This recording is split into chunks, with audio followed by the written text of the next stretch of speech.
Welcome to Washington Talk. I'm Young-Gyo Kim.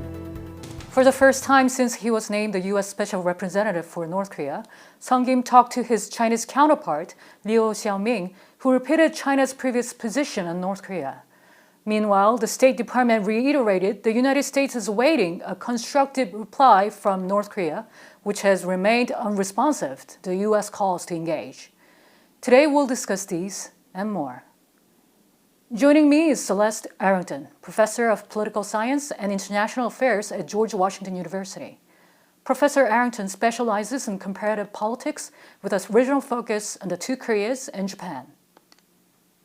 Scott Snyder also joins me today. He's director of the program on U.S.-Korea policy at the Council on Foreign Relations. His book, South Korea at the Crossroads, examines the trajectory of South Korean foreign policy. Welcome to the program. Thank you for having us. Thank you. First of all, during the phone call between Sung Kim and Liu Xiaoming, Liu indicated that China went through the result of the U.S. policy review and expressed his views on it. What is your takeaway from the overall Chinese statement, Professor Arrington? I interpreted this statement as a good sign that the U.S. government and the Chinese government are coordinating, or at least talking about their policies towards the Korean Peninsula. And hopefully that policy coordination continues, even amid increasing U.S.-Chinese rivalry or tensions on other issues. I think the statement also suggests that there could be potential for overlap between the Chinese perspective and the U.S. Approach to North Korea. China described a phased and synchronized approach, which could be similar to the Biden administration's calibrated and practical approach to North Korea.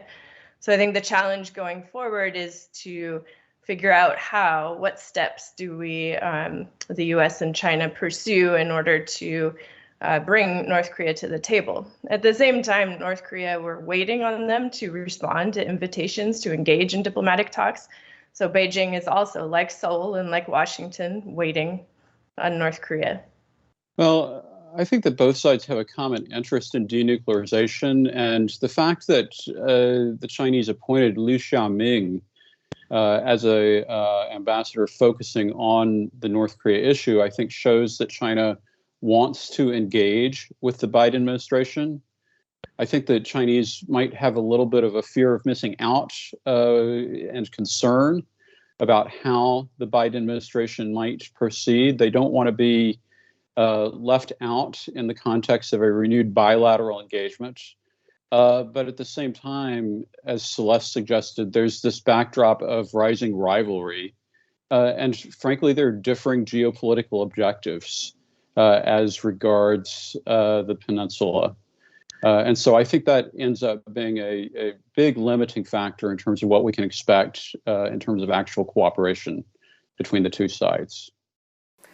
Talking about this phone call, State Department spokesman Ned Price brought up the fact that Secretary Tony Blinken spoke to Yang Jiechu, director of the Office of China's Central Commission for Foreign Affairs, in early June. And Price said China has a role to play as it has influence with the North Korean regime.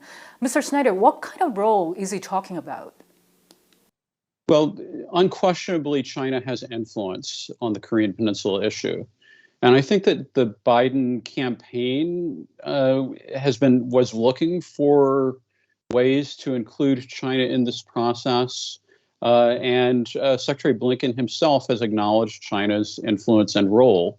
I think the dilemma or challenge for U.S. policy is that policymakers recognize China's influence, but they're really not in a position to depend on it at this point.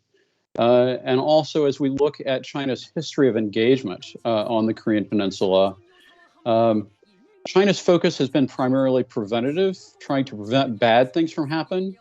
But we haven't necessarily seen many cases of where China is influencing North Korea effectively to make good things happen. Professor Arrington, what kind of role does China need to play?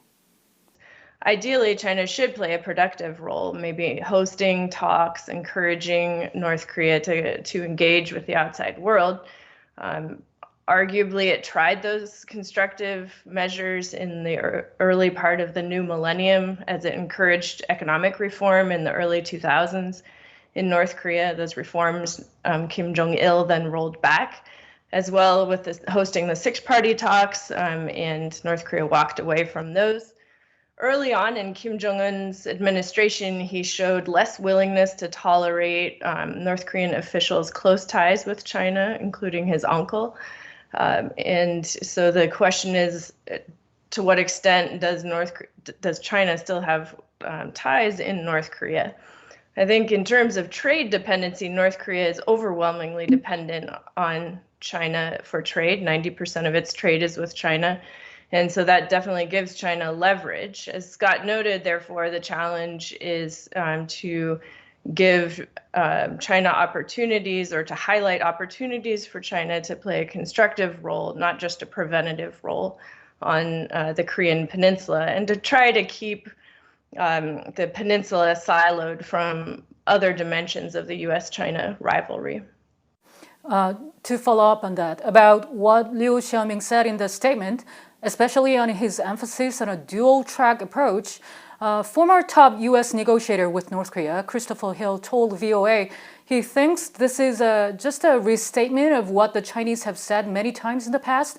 What explains China's continuous call for this dual-track approach, Professor? Sure. I agree that the Chinese position does not seem new, and the fundamentals really haven't changed on the Korean Peninsula in recent years, so I wouldn't expect anything new.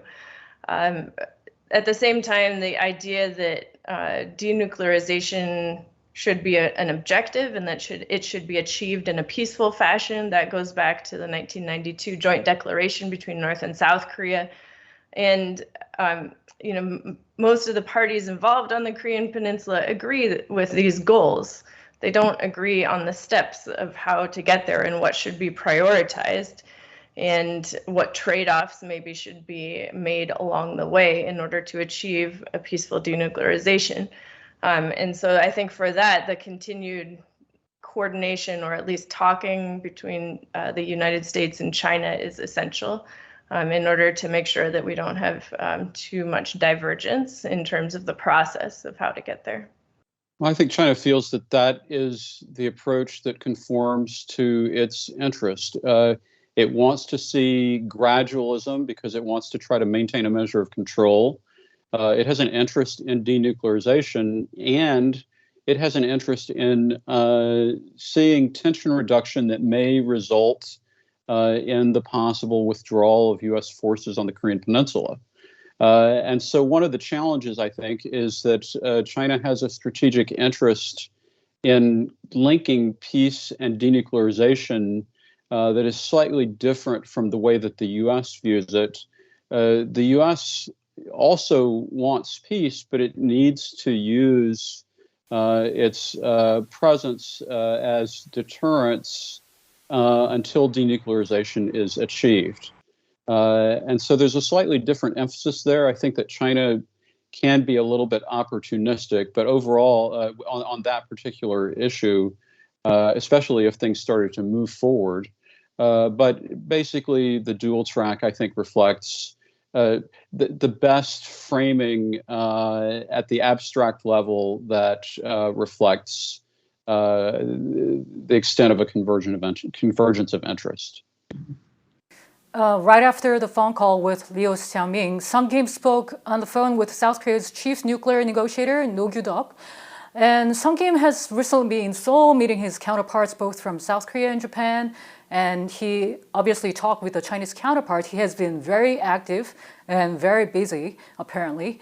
Mr. Snyder, how do you see what he has done so far? Well, if you're the special representative for North Korea, and you're charged with conducting diplomacy, but there's no diplomacy with North Korea, your only option is to pursue diplomacy about North Korea. And historically, the special representative has played an important role in terms of trying to shore up and encourage alignment of interests among neighboring parties within the six-party framework as a way of trying to put pressure on North Korea to come to the table. And so I think that we're seeing that same approach played out in Sung Kim's current phase of diplomacy. I think lots of high-profile news coverage of Sung Kim would not be a good sign necessarily. There's a lot of sort of under-the-surface coordination, as Scott just said, to shore up as much as possible shared interests or overlapping interests among our allies in Korea and Japan, as well as with China. So I think the key here is to prepare as much as possible for as soon as North Korea shows willingness to engage and come to the table for talks. The United States keeps saying it is awaiting a constructive response from North Korea as it remains willing to engage with North Korea anytime and anywhere. Professor, why is not North Korea responding to this? I think the Pyongyang seems to be concerned with domestic issues, so most notably the economic hardships that it's suffering due to the combination of sanctions over several years, bad policy decisions, plus bad weather from last year that have hurt food availability in the country, and policy decisions that have hurt food accessibility for the North Korean people, as well as the self-imposed COVID border closures and limits on the movement of people within North Korea. All of these factors have combined to make the economic situation not great in North Korea by all indicators. If Kim Jong-un, as he states, is focused on developing in parallel with the Byungjin policy, nuclear weapons and the economy certainly seems to have suffered. And so he may be focused on shoring up the economic situation in the country. At the same time, he could also be waiting out the Moon Jae-in administration in South Korea, which will its term will be over next spring. You could imagine that Kim Jong-un may, on the one hand, wish to get a deal with Moon Jae-in because he seems to be very receptive to dealing with North Korea. At the same time, any deal that he makes with President Moon Jae-in of South Korea would not last long, probably with a new administration in Seoul. So it's difficult to sort of figure out why North Korea has not responded to offers of engagement. May also be trying to figure out what exactly the Biden administration means by a calibrated and practical approach. Mr. Snyder, are the pandemic and other economic challenges the real reason behind North Korea not coming out to talks, or is there something else? The way in which the pandemic has been used through quarantine as a measure not only to address public health, but also as an instrument for political rectification. And so I think that what is striking at this moment is that we see open admission of economic distress. We see evidence of distress from economic indicators. And we also see a good deal of attention being paid to the necessity of promoting political loyalty, including using quarantine as a pretext for trying to block foreign influences inside North Korea. And that suggests to me that there are things going on that Kim Jong-un is concerned about, and that the antidote is really to amp up political loyalty to the extent possible. And that project is probably pretty overwhelming. It doesn't mean that there might not be some kind of opening created for external dialogue, probably most likely as a safety valve more than anything else. But the preeminent focus right now, I think, really is on the domestic front. And there are some views that before starting a dialogue, what North Korea first needs to do is vaccinating its people. However, as VOA reported earlier, North Korea has not been cooperating with COVAX, failing to complete necessary paperwork to receive the coronavirus vaccines. Mr. Snyder, why do you think this is the case? I don't know specifically, but I can imagine that with COVAX, with any international engagement of that sort, the North Koreans are going to be very sensitive to demands for verification and transparency as related to where the vaccines might be used. And so that could be a sticking point. There are also reports that Chinese vaccines approved by the international bodies and the WHO are coming into North Korea now. And so I think that further suggests that North Korea, when it has a way of getting what it needs that does not involve transparency requirements, it's likely to take that path. I agree with what Scott said. It's kind of too bad because in earlier decades, public health and vaccinations were actually bright spots for international engagement with international organizations and NGOs. North Korea had been willing to accept transparency and monitoring in issues related to vaccination and public health previously. But as Scott just mentioned, it's possible that if the regime in North Korea is trying to use controls on movement and borders due to the pandemic as an excuse or a pretext for curbing independent activity by its citizens, then vaccinating its citizens is not necessarily in the regime's interest. And so redoubling down on border closures and limits on movement of people are politically better for the regime's perspective. South Korea's defense ministry said North Korea appears to have begun a tug of war with the United States over its North Korea policy, while focusing on strengthening internal unity and economic development. Meanwhile, North Korean leader Kim Jong-un has recently demoted a number of military officials, including Lee Byung-chul, who played a leading role in North Korea's nuclear and missile programs. Professor, does this indicate that Kim Jong-un is putting his priority on domestic issues like the pandemic and the economy, while pushing his nuclear ambitions into the background, at least for now? I think possibly it's possible that nuclear weapons development can continue. We saw the testing in March of a tactical short-range ballistic missile that was guided. And several years ago, it seemed like North Korea had reached sort of its desired development in the nuclear program, and that may explain why we haven't seen nuclear tests for several years.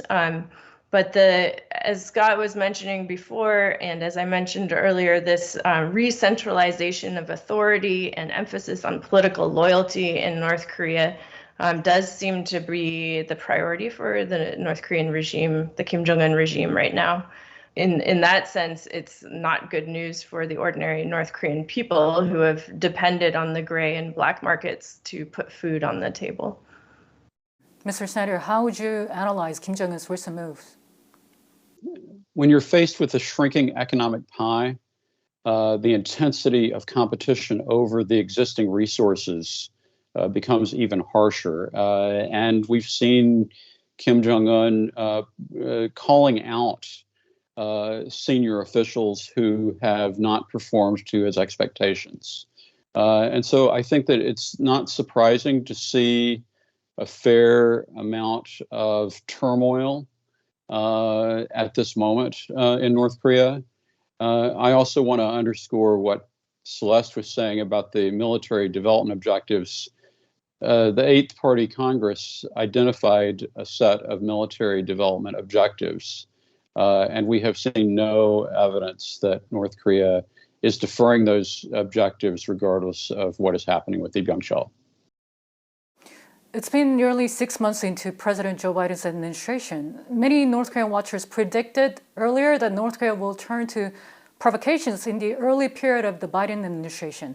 Mr. Snyder, why is North Korea refraining from provocations so far?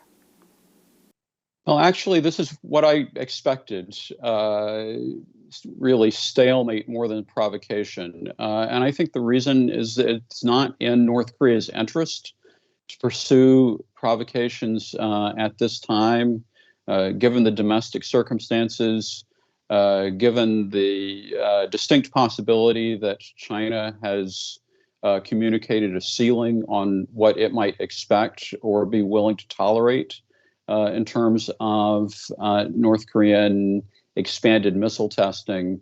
And so, really, and also pursuing that approach is going to make it less likely or potentially defer the possibility of renewed diplomatic engagement with the Biden administration. And so I think that, Kim Jong-un definitely does not like the fact that the Biden administration has reaffirmed its commitment to denuclearization as a long-term objective.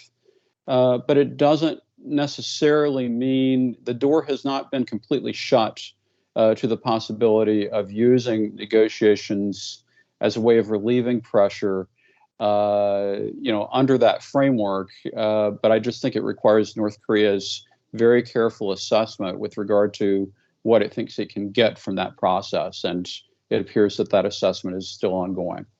Professor Arrington, what is your assessment on this? Do you think this is because the North Korean regime is caught up in domestic problems?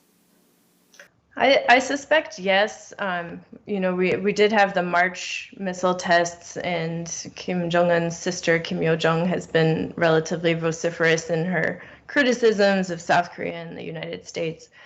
So there are limited levels of provocations. But I agree with Scott. It does seem a little bit more likely that rather than lashing out and getting a rally around the flag effect in North Korea, we may be more likely to see North Korea reaching out for engagement, largely to seek to ease the sanctions. That's been a long-term goal of Kim Jong-un, in order to try to alleviate some of the economic hardship that North Korea is facing.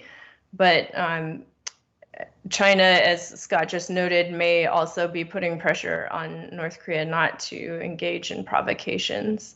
And really 6 months into the Biden administration, it's still somewhat early days.